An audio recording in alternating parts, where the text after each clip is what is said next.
Ислам ага 9 майны дулкынланып көтә. Аның өчен шатлыклы да, сагышлы да бу көн. Кулында иң кадерле яткәр абыйсы Солтанның фотосы. Ул армиядән октябрь аенда кайтырга тиеш була. Сугыш башлану белән фронтка алына һәм хәбәрсез югала.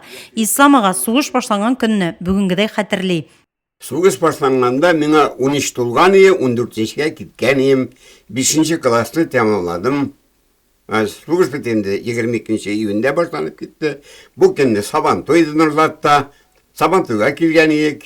Бик матур кояшлы көн иде. Сабантуйдан кайткачтан кич белән, малайлар белән кич куенга чыккачтан карасам, клуб шыгырым тулган халык.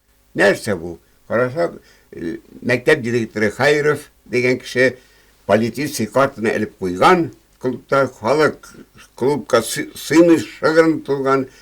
Шул сугыш башлану турында сөйләде. Шул көннүк, шул кичнүк уже 20-дән артык кешегә мобилизация булды. Алар икенче көнне уже китеп тә бардылар фронтка. Шул елларның яшүсмерләре кебек үк Ислам ага да өлкәннәр белән бер рәттән колхозда эшли.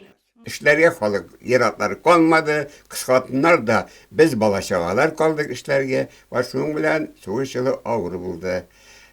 Сугыш елының әле бигрәк тә сугыштан соңгы 46-47 елларда халык өчен бик авыр еллар булды. Тыныч тормышта Ислам ага хатыны Чәчәк Вагыйз кызы белән гаилә кыра. 53 ел бергә яшиләр. 3 бала үстерәләр, оныклар тәрбиялиләр. Тормыш иптәше якты дөньяда юк инде. Ислам ага 52 ел гомерен мәгариф тармагына багышлый. Хәзердә дөнья һәм җирле яңалыклардан хәбәрдар.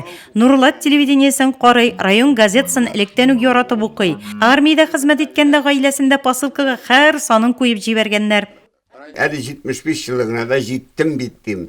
Biz her yılın kilesi yılının yübeğin kilesi yılının soğuş baş jigmekenine jiter biz mi kendi uydisın biteli.